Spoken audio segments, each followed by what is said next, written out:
everybody. So I am here with a very special guest today. I'm here with Alan Smyth, who is the Executive Director of Saving Innocence, and you're going to learn all about it.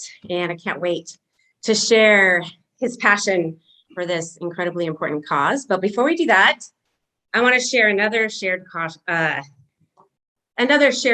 we have. So as you know, I am very passionate about protecting children and women from all kinds of abuse and sexual abuse. And the time that I met Alan was actually in high school. And back in high school, Alan and I shared a passion for Pac-Man, Miss Pac-Man, and Donkey Kong. That's right. So I believe I was the superior player, was I not?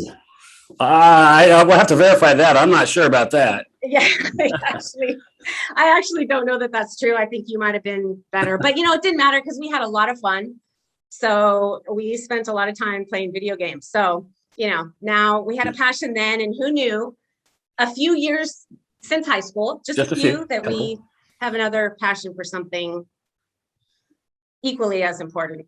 That's right. Yeah. So let's talk about what is our passion now. So I'm going to let Alan tell you about Saving Innocence, but not only is he the executive director of that, he also wrote this fabulous book and co-wrote this fabulous book, Men Fight for Me. So I will be asking you questions about that as well. But if you can just tell us a little bit about what you do and how you got involved in Saving Innocence and what Saving Innocence is all about, that would be great. Yeah, no, thanks for having me. It's really fun to be doing a Zoom with you just a few years after high school and Yes. having this conversation. Thanks for having me. Yeah. What is Saving Innocence? Saving Innocence is an anti-human trafficking agency based in Los Angeles. And there's several big buckets that human trafficking is generally thought of. And that is typically international and domestic. It's typically adult and minor, and then it's typically sex and labor. And usually most human trafficking cases can get put in one of those boxes, multiple boxes. And we at Saving Innocence focus on the child victims of sex trafficking, maybe the worst of the worst. Now, there's no good version of human trafficking. It's actual slavery is what it is. It's called the modern day slavery. More people enslaved via human trafficking right now than at any time in human history. And so the problem's actually gotten worse, and it's our honor to take care of the little kiddos that are being violated in the most horrific way possible a dozen times a night. And that's our focus, and glad to be there. Yeah. So how do the victims end up in this horrific situation? Yeah, that could be an entire conversation. That kind of the short answer really is about 80% of our clients are already in the foster care system when we meet them and before their trafficker meets them. So that means they've already had their life and their family blown up. They've already experienced typically high levels of abuse, oftentimes sexual abuse. They've been abandoned in some ways. And so it got so bad in their home that the child welfare system, the government came in and said, we're going to move you out of this really bad place and put you someplace over here. Well, that child in that scenario is longing for attention and affection and safety and all the things that really all of us at any age want someone to, care about us and that we can care about them, et cetera. And these traffickers spot the vulnerabilities. They can spot the weaknesses, and they will prey on the weaknesses and the vulnerabilities of children and begin to tell them everything that they've always wanted to hear, that they're going to look out for them, they're going to protect them, they're going to take care of them, they're going to run away together. But we need to make a little money first. And by the time it gets to that conversation, he's already let it be known that he loves her and she loves him back. And so many of these young victims, they've literally never seen a healthy version of a male that's actually out for their best interest. They haven't seen that person yet. So it's really hard to tell the difference when one comes in with bad intentions. And so a lot of the kids that we serve, they don't consider themselves being victimized in any way. They don't consider themselves being trafficked. This is my boyfriend, and I'm going to do whatever I can do because that he wants me to do because I love him. So that's a kind of a short version of one of the pathways that that the kids get ensnared in this. There are scenarios where kids are actually kidnapped, like something you'd see in the movies or TV. But the biggest percentage of the pathway of these kids is going through sort of a false counterfeit boyfriend scenario. And then at some point it turns ugly, and they begin to realize real quickly at that point that this is a financial transaction. I am not allowed to say no. And there's the threat of force looming at all times and violence. So it's just a big, ugly mess. But that's the short answer to how a lot of these kids get ensnared. And it's very similar to, as my students know, it's very similar to how domestic violence victims end up being in an abusive relationship, because they too have probably been abused and are trusting somebody who says that they love them and tells them they will protect them and care for them. And then once the abuse starts, and the brainwashing that goes along with that, and the lack of self-worth. So as you didn't have good self-worth to start with, and then or these children don't, or domestic violence victims don't, and then it's just worn down even further. And so it really is impossible for them a lot of times to save themselves. So how does your organization get to them? How do you find them? Because I don't think that they're able to reach out to Saving Innocence and get help. So how does that happen? Yeah, the primary way that we receive the kids that we are working with is we're contracted by LA County, by the Department of Children and Family Services. And we are first responders to this particular crime. So when law enforcement runs a staged operation where they're specifically looking for the perpetrators and the kids, or just through the normal course of their police work, when they come across what they believe to be a child victim of sex trafficking, then they call a child protection hotline. And about the fourth bubble in, it says specialized advocate is dispatched, and that's us. And so we get a call around the clock, typically in the middle of the night, and one of our advocates shows up and bring a backpack full of a change of clothing and some food and some hygiene items, and then step into that relationship at that moment and really get this child everything that she needs, probably not leaving her side for the first 72 hours, very much anyway, trying to stabilize the crisis, make sure that she's safe. And then we walk with her as long as it takes. And the typical scenario is around 8, 10, 12 months, sometimes shorter, sometimes a lot longer, depending on those circumstances. So that's one way. It's called the first responder protocol. We're first responders. The other way, about the other half of our kids that we get, they're already in the child welfare system. They're in a group home somewhere, maybe in juvenile hall for some other reason that they're there. And they just disclose to somebody, a worker, social worker, this is what's happening to me. So it's not kind of the middle of the night 911 kind of a thing. It's more like, oh, this is a CSEC. I'm not sure if you guys are going over the phrase CSEC in your class. No.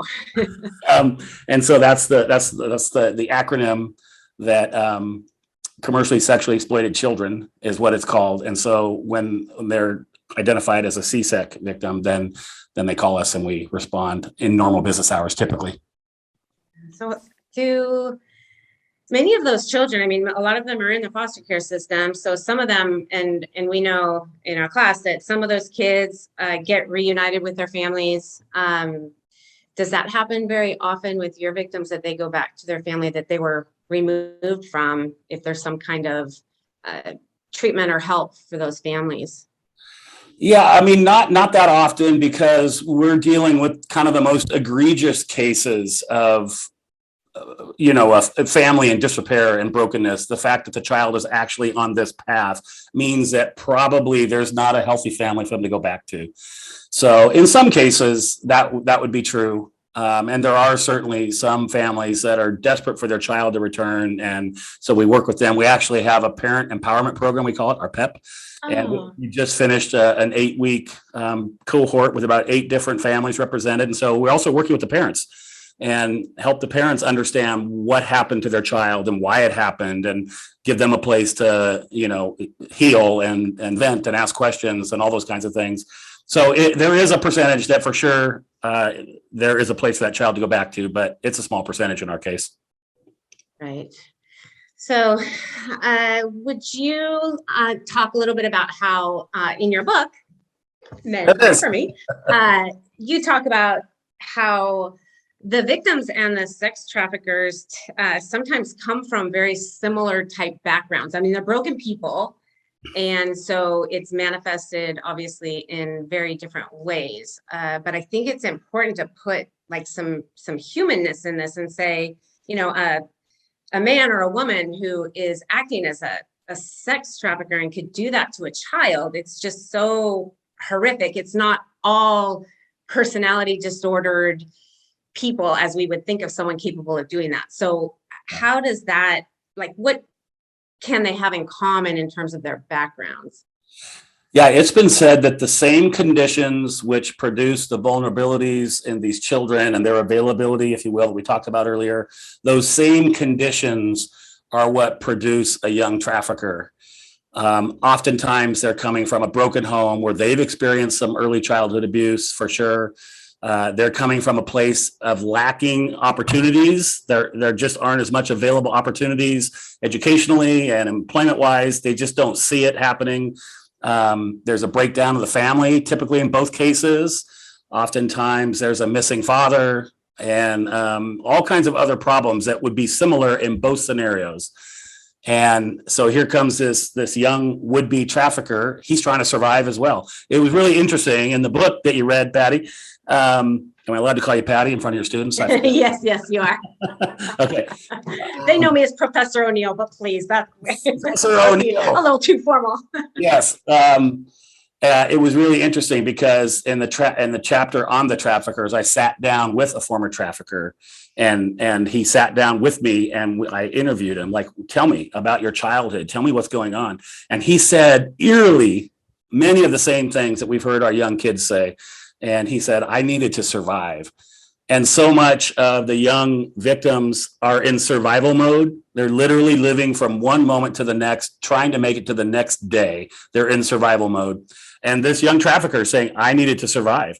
I was sleeping in a car at 12 years old. My dad was gone. My mom was addicted to something. People were getting shot in my neighborhood. And I needed to eat. I needed to survive. And he went down that path. And pretty soon he started making some pretty good money. And it was hard for him to turn backwards. So not in any way excusing what these traffickers are doing, but it is interesting if you pull back 30,000 feet and say, I can actually see that. I can see a young kid without any place else to go. There's older kids in the neighborhood running drugs and in this case, trafficking young girls, and they're making money and they're surviving. So there's some real similarities when you think about the early childhood factors. Right. Which is why prevention is so important. And I'm sure that's a big part of what you do as well. And that is some of what is in your book. And in fact, the subheading is the role of authentic masculinity in ending sexual exploitation and trafficking. So you feel pretty strongly that a lot of this also, from a sociological standpoint, is how we look at sex as a culture and how men are taught to be masculine. So can you talk some about kind of the cultural aspects of this? Yeah, absolutely. When I came to Saving Innocence 6 years ago, a few things were incredibly obvious right away. One was men are the problem. Almost all of the buyers were men. Almost all the traffickers, the sellers were men. Men were running this business model. And then I would go someplace, some sort of an event, a community awareness event, some kind of a training, and there's almost no men there. It's almost all women, which is great. They're all awesome. They're strong, amazing women out fighting. That's great. But the problem is, the biggest part of the problem is caused by men. And then I heard a survivor say in a panel discussion, who's since become a friend, her name is Rachel. She tells her personal story in chapter 3 of the book, if you remember, Patty, Professor Oneal. And she says, for the first 5 months, I was kicking and screaming, trying to figure out a way to get out of this. And I gave up. I could no longer fight for myself. I needed someone to fight for me. She didn't say men fight for me. She said I needed someone to fight for me. But the target audience is men because they're the problem. So we added men to the title. It's indisputable that the biggest part of this problem is caused by men. How do we get there? Oh, wow, goodness. Turn on your TV, your radio, Google up song lyrics, say song lyrics that are demeaning women. And the biggest, most influential, pop stars in our nation are singing about a diminished, hurtful version of sex and a user mentality for women. And this is what our young kids are looking at. And there they are getting awards on the stage. And all the adults in the room must think it's okay because these guys are gazillionaires and they're getting awards by demeaning women and demeaning sexuality. They say that there's 5,000 media images per day. Just take a look and see what a lot of those images are selling. What are they advertising? And there's just a sociological reality in our country that is devaluing women and devaluing sex. There's an assault on both. And so the book is getting at me trying to challenge men. It's for everybody. You read it and enjoyed it, but there is a special emphasis. Absolutely. There's a special emphasis on the male audience, me calling us out, I'm a man, in my male voice saying, we got to do better. We can do better. Step in and bring healing instead of pain in a broken world. So we have a big mountain to climb. And we're going to need all the guys in your class right now that are watching this to make some strong decisions about how they're going to live their life, how they're going to think about and treat the girls and the women in their life. And if we can do that one man at a time, we have a chance at getting ahead of this crazy, brutal reality that we're living in. Yeah, it's interesting because the same thing happens. We talk about acquaintance rape in my class, and a lot of the prevention is not only being done by women, but it's put on women to protect themselves. Okay, here, women, is what you need to do to not get yourself raped. I mean, it's so backwards. And so then there's some college programs and some men that have stepped up at different campuses and are saying, no, we're the ones that need to be working toward prevention. And same thing with stalking, the stalking victims. Huge list. Here's what you do to, protect yourself from being stalked. So, I really appreciate that you're looking at prevention from the standpoint of let's try to change this idea, this toxic masculinity, which doesn't mean that masculinity can't be a wonderful thing, but you're talking about authentic masculinity. So what do you mean by that? Well, the opposite of authentic or inauthentic, I guess when I break down authentic in that way, it's a true, healthy, positive version of whatever it is you're talking about. In this case, masculinity. The opposite of authentic I would think of it in terms of like a counterfeit masculinity, an imitation, a cheapened or diminished version of masculinity. And that's the version that causes pain in this broken world. And so the sub sort of plot of the book is challenging men to step into a healthy version that's authentic, that's accurate, that's the way it's supposed to be, that is something that's bringing positivity and healing and valuing everybody, but in this case, women and children. It's ascribing deep value to all of those things. And this you said it a minute ago. There's the term toxic masculinity is a thing that's out there quite a bit, and I guess you could Google up the word toxic and some sort of poison, something that is causing problems from the inside. If you drink some toxic waste of some kind, you're going to start glowing. And you're going to have problems from the inside out. And I think that's kind of what's happening in our society, that there's a bunch of toxically masculine males who are living to build themselves up and while diminishing others. And we are sort of dying from the inside out as a people. Right. And I think that, we all bear some responsibility for that because we teach boys to be tough and not to cry and all of that. And, there's got to be a free range of emotion that we embrace for men and women. So I hope also that the men in this class can feel free to show emotion. I mean, it takes strength to show emotion. So toxic masculinity, it's like covering up all those emotions with I'm tough, I'm a man, and being tough has nothing to do with not being able to express yourself and be vulnerable and have humility and all of those wonderful qualities that both men and women can share.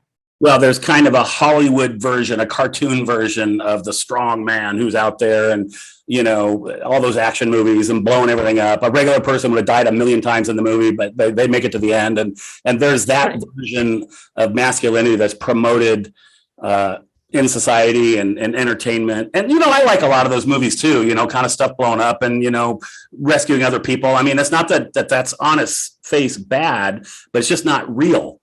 It's an imitation version. It's a pretend version of somebody that's out doing big things. And so, later on in the book, I talk about, okay, look in the mirror. Step one to ending all this mess is to look in the mirror and start with yourself. And there's a handful of things to be thinking about. And, the stuff that guys and ladies, but I'm specifically challenging guys, are looking at after hours on their phone or their computer that is diminishing and hurting people, oftentimes women and children, better known as pornography. Those are some important conversations that we need to have with our society, with the websites that are allowed to promote that, and within the heart of each of us who are drawn in that direction. And again, my target audience, because I'm a man, is I'm talking to men about that, and we need to be better than that. And I think that pornography is a really important topic because there's also, it's a, billion-dollar industry. It's huge. And I know there's a lot of women that watch pornography too. And it kind of blows me away because it's so derogatory toward women typically. And yet that's just what's sold and people just accept it. And so, so what do you think, like how has pornography become such an industry, and what can anybody do about that? Yeah, there's a few things that I've even learned fairly recently about this whole area of pornography. I've got a friend who is finishing up it's going to be a really powerful documentary. It's not out yet. He's negotiating with the Netflixes of the world and those kinds of things. It's called Beyond Fantasy. And when it comes out, watch it, find it. Yes. But he spent years interviewing everybody kind of in the pornography industry. And he said something very powerful to me. He said, not some, not many, but most of the women, and in certainly cases men too, but most of the people that are appearing in a pornography video are there against their will. They've been coerced. They've been forced. They're not there through their free will. Now, I'm no law teacher, but I'm pretty sure a non-consensual sexual act is called rape. And we've had some trafficking survivors that have told us, I was actively trafficked, and with all that means, into a motel room. A bunch of men showed up in the room and gang raped me. Someone turned on a video camera and it made itself onto a pornography website. And every time someone watches that video, she says they're watching me being raped. Now, there's a lot of problems there, but the first problem that jumps out at me is that the user, the knucklehead sitting there turning on his phone or his computer, has no idea which one is their free will consensually and which one is there against their will being raped. And then you also don't know which ones are minors. So it's an actual crime scene is what it is. Pornography, the porn websites are an actual crime scene. And so my message to those that are on that path, guys, I'm looking at you. My message is, are we seriously going to be tuning into some porn video knowing that the people on the screen don't want to be there? In fact, they're being raped, and we're going to get some kind of enjoyment somehow from that. Boy, that's just an incredible situation that we've got ourselves as a society in right now, where that is a multi-billion-dollar industry, the raping of women and children, and we're somehow watching it. So I don't know if you wanted to go all that, Professor? Yes, absolutely. We do not hold back. I want the students to really recognize the problem and what they can do, because that may seem like a small thing, but that's a big thing. If one man watches this and goes, you know what? Okay, I'm not going to participate in that. I'm not going to make jokes about it. I'm not going to, laugh with my friends and think that, this is all harmless, because, and people will say, oh, but the women look like they're enjoying it. I'm sure that they could look that way because that's what they have to do. I mean, that's part of it. And as you said, you don't know if someone's there voluntarily or not, but that a lot of them aren't. And I think that in itself is really, really powerful. So pornography is a major on-ramp to actual human trafficking and sex trafficking. It's a major desensitization tool and process. I don't know what the latest stat is. I've heard that 8 years old is the average of the first exposure to pornography of a child. That's the first time they see it. 8, 10, in that ballpark. Everyone's got a little supercomputer in their hand that looks like a cell phone, and you can just access the stuff at all times. And so it's getting easier and easier. And so now you have a bunch of potential trafficking victims that are being desensitized. Boundaries are being expanded. They're now seeing things that's not shocking at some point anymore. Young buyers, oh, that's how you treat a woman. Oh, you forcefully gang rape her, maybe with a friend or two. Oh, that's what you're supposed to do. Oh, I see it. There it is. And they're getting images and pictures and videos, which you really can't erase very easily from your mind. And now the 8, 9, 10, 12, 15, 16-year-old is in a way different place than that child who has never been exposed to it. And then the young adults who are pursuing their addictions, and next thing you know, they're in a strip club, and now they're watching porn, and then they're just on a one-way street. It's a one-way path. And at some point, a smaller percentage of those men who are become addicted to these things, how the addictions work, regardless of the substance, it always requires a little bit more to achieve the same high. And that's how you go down a deep path, whether it's, some sort of drug or alcohol, in this case, pornography. So it's not hard to find for that user who becomes addicted to that process to then find themselves in a motel room with another person that they've purchased. They bought another person that was for sale. And oftentimes it becomes a minor, a child in that process. So there's a lot of landmines in that entire continuum there that we have to get after if we're going to be serious about it. Right. Well, and from what you're saying, which is such a good point, that it's really protecting men if they don't start down that path, because we do get desensitized from things. I mean, you look at violence on TV, or in movies, it's like, it's got to be bigger and more real and more of it and gorier. And, because now if we watch some horror film from a long time ago, it'd be like, oh, that's nothing, so I think that's a really important aspect, because you can also see that it's actually protecting yourself if you don't go down that path. So. Yeah, for sure. So this is I know a huge question, but and I guess it's probably different for everybody, but the most effective way to end sex trafficking, let's say we'll do it both from an individual and then maybe from more of a societal standpoint too. So let's start with the individual. For men and women, what would you say? And it's probably different for men and women, but what can an individual do to help end it? Yeah, absolutely. Well, when all of your students are required to read the book from your class, I go into great detail. Chapter 8 is entitled Conclusions and Solutions. And I go through a whole list of things. There's kind of the macro and the micro. The big picture is, kind of who you vote for, the kinds of things you should be looking for in their campaign speeches and debates, those kinds of things. Make sure that we are allocating as a society enough resources to get after the technology of finding the criminals, that we enhance, various laws and punish the perpetrators appropriately, instead of, in some cases, letting them kind of get off scot-free with a slap on the wrist. So there's those big picture things. And then there's kind of the micro picture I mentioned earlier. I'm challenging men, and really everybody, but in this case, the book is for men. A special emphasis is that look in the mirror and make sure your personal life is in alignment with it, like it syncs up with a society and a culture that honors and values women and children. Like, you can't say we should end sex trafficking and then you're now addicted to porn and you're going to a strip club on a Tuesday night or a Friday night. Like, those don't line up. You have to match up. And in there is for us men to be the right kind of man, the right kind of husband, the right kind of father, the right kind of boyfriend, who's going to honor and value his mate, his spouse, his girlfriend.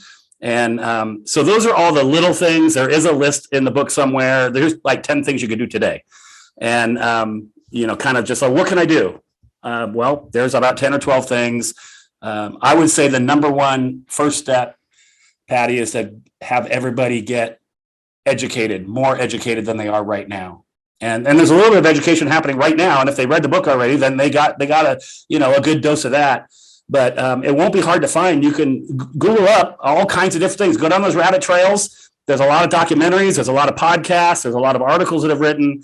And the first step is for everyone to just learn more. What is it and what is it not? What's happening? And then the action item is to get involved with a local anti-trafficking organization. If you want to start with Saving Innocence, you can follow us on our social media at Saving Innocence. You see something you like, retweet it, reshare it, refollow it, all the things.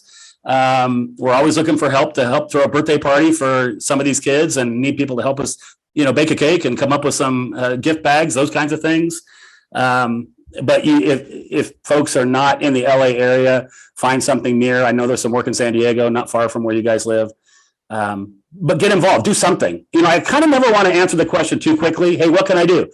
And I always want to say, well, I don't know. What can you do? Like, do that. And Right.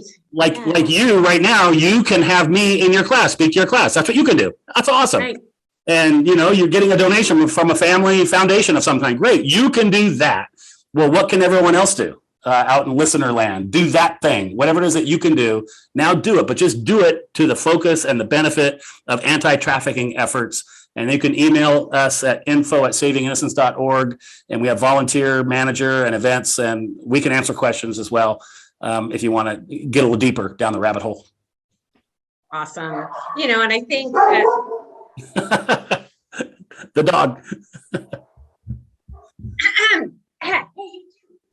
yes, this is why it's so nice doing this from home. Okay, so we just thought we'd, in case they were getting a little sleepy, Yeah. now you're awake. Okay, so what was I about to say before? Alan, you really got to control your dogs. That was very, I know, that's funny. right? That's all Alan, not me. Working from home in a pandemic. Okay, so, yeah, but I think also as women, we have to look at ourselves and how we don't go along with, guys who are devaluing you or who don't go along with doing anything that you don't want to do, not only sexually, but with boundaries. And, just really as women, we need to also honor ourselves and stand up for each other.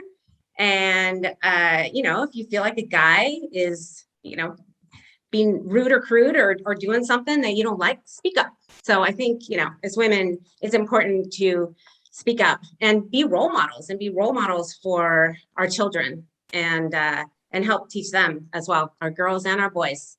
And because we don't want, and boys get involved in this as well. And so, we don't want our kids to ever, it can happen to kids who, come from homes that seem stable, and it can still happen to them because they can get taken in by somebody who will tell them what they want to hear. And then, brainwashing is a very powerful thing, and then turn on them. And once you're in, it's, it's really hard to get out, right?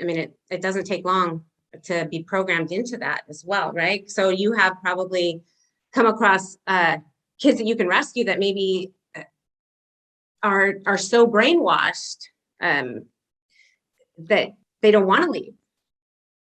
Yeah, no, it's really, really, really difficult to have one of these victims break away from that. The power, you said the word brainwashing, there's an actual brainwashing that's happening. There's an actual threat of actual violence that is looming. There's an early childhood abuse that has laid the foundation for this child and her or his, but mostly her self-confidence and her ability to have that strength and resolve to overcome an obstacle has been beaten down by someone who's lied to her. One of the tactics that these traffickers will employ is the isolation. They isolate their victim from family, from friends. We know this has happened where they may have one of their pimp buddies dress up like a cop and break in the house and rape the child and say, see, you can't trust the police. You can't go to them. And it wasn't a cop at all. It was his friend. But the child doesn't know the difference. Whatever the vulnerability is, wherever there's a potential safe spot for that child, they separate that child from that thing. And so they've got nowhere else to go but in the arms of this trafficker who's saying everything she's ever wanted to hear. There's some deprogramming that has to take place, and that's a big part of our job. Oftentimes when we step into the life of one of these kids, they are so kind of freaked out, they are running immediately. And even our advocates that are there to help them, they don't see it as help in the very beginning oftentimes. I had one survivor, in fact, my co-author of the book. As you guys read the book, you'll get to know Jessica. And in the book, she talks about, I asked her, could you describe the mindset of a child being trafficked? What are they thinking? And she shares her story in the book that she was trafficked from age 11 to 21. And she said something really fascinating to me one time. She said, an active trafficking victim will never put their seatbelt on in a car. I said, really, why? And she says, because we have to be prepared to jump out at a moment's notice if it turns bad and turns dangerous. Wow. Like, you raised a couple of kids. I bet you told them to put their seatbelt on every single time you got in the car, as did I. Now, imagine a child who doesn't have a parent saying that, and the person in their life that has the authority saying, it could turn dangerous right now, and you're forced to maybe jump out of a car. And we've had kids jump out of the cars of our advocates, even on the freeway one time. Oh, gosh. Because they don't know the next minute. They're living for the next moment. Yeah. And the next moment sometimes means you got to get out of that moving car. Right. Yeah. And they're going to be triggered. I mean, when you're rescuing them, they don't know who to trust. So right. If they're triggered and they sense danger, which, I mean, there's, I'm sure, a lot that have PTSD. And so any potential danger, then they want to bolt.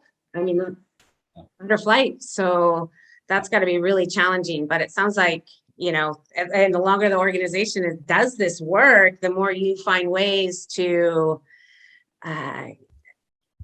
help them see that they can trust you and that they're safe. Our advocates are genius at building rapport quickly. It doesn't take really that long if a child is open to it, if they're in that spot. There's a little model called the stages of change. And if they're at that place where they're ready for a change in their own self, when they come to that moment, they realize that our advocates are their new best friend, and we're bringing them value and tangible items that they need, and food and clothing. And plus, they're just a bunch of great women on our staff that love these kids, and they can understand that. But if they're in that moment coming right off the active trafficking situation, they might not be in the headspace to actually determine that. And it can be challenging. Yeah, for sure. And again, reminds me of, domestic violence victims and the isolation and all of the programming that makes them go back time after time before they can really break away for good. So you are doing amazing work, and we might have to have you back, and maybe your co-author Jessica can join you, and we can do a little Q&A. That would be awesome. We'll do it. Just all you gotta do is invite us. All right, cool. So is there anything in parting that you would like to say? Oh, wow. What haven't we said? I know we got a lot in. So, well, I would just, I thank you for giving us, meaning Saving Innocence, and these kids this platform with your students, and involving the book in your class. It was really interesting. There's a PhD social work student friend of mine named Sarah, who's in the book a few times, and she's worked out at UCLA quite a bit. And she said, I could see parts of this book being assigned as reading in classes, and like a chapter here and a chapter there based on learning about traffickers and learning about the victims and learning about, the buyers, those kinds of things. I said, I never really thought of it that way. So it's fun that you're kind of going down that path and bringing this book. It's important. I believe in the message. And again, it's for everybody. But a good 20% of the book, guys, buckle up. It's me talking to you and not in a shaming way. So ladies, you can give it to your brothers and your dads and your uncles and your friends. It's not a man shaming thing, a man bashing thing. Not at all. It's coming alongside me and my journey. Like, I want to introduce you to my friends and introduce you to some amazing people and some concepts that are disturbing that I didn't know about not very long ago. And so I invite you all in to take another step into this conversation. You can email me anytime, Patty, and bring me back, or send people to our website, savinginnocence.org. There's 5 or 6 videos on there. Watch them, absorb it. There's some infographics. And then when you're staying awake at night saying, what am I going to do? Just know you're in the perfect spot if that's what's happening. And stay awake at night, and you'll figure it out. There'll be something you can do. There's room for everybody. Absolutely. And this is a very positive book. It is not, it's not criticizing men. It's empowering. I think it's empowering. So, so it's great. And we will be sharing it. And I thank you so much for being here and for all this amazing work that you're doing. So thank you, Alan, and I'll see you again soon. Okay. Thank you. All right. Bye.